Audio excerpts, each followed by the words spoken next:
സഖാവേ, കുഞ്ഞുഞ്ഞേ, പ്രതീക്ഷിച്ചില്ല അല്ലേ? താൻ പുറകീന്ന് വിളിക്കുമെന്ന് കരുതിയില്ല. മുന്നീന്നൊരു സ്വീകരണമാണ് പ്രതീക്ഷിച്ചത്.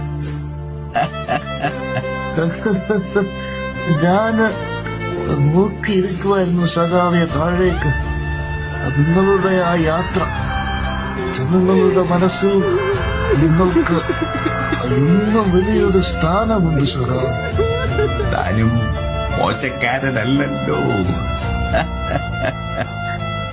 പിന്നെ ആ പോകുന്ന എല്ലാവന്മാരെയും അങ്ങ് കണ്ണടച്ച് വിശ്വസിക്കണ്ടടോ.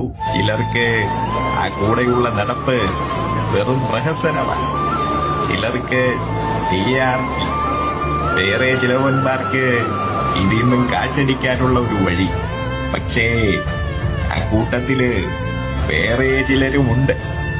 തിരിച്ചൊന്നും പ്രതീക്ഷിക്കാതെ, ഒരുത്തന്റെയും വാക്കിനടിമപ്പെടാതെ, വ്യക്തിക്കു മേലെ പ്രസ്ഥാനത്തിന് ജീവൻ കൊടുത്ത് കൂടെ നിൽക്കുന്നവർ. അവരാണോ നമുക്ക് വേണ്ടി ആത്മാർത്ഥമായിട്ട് മുദ്രാവാക്യം വിളിക്കുന്നത്. അവരുടെ മനസ്സിലാ ഇനി ഞാനും താനുമൊക്കെ ജീവിക്കുന്നത്. ഒന്നും അവസാനിച്ചിട്ടില്ല സഖാവെ. ആ മണ്ണിന് ഇനിയും നമ്മളെ ആവശ്യം. തിരിച്ചു പോകാനും ഒന്നേന്ന് തുടങ്ങാനും സമയമായി അവിടെ.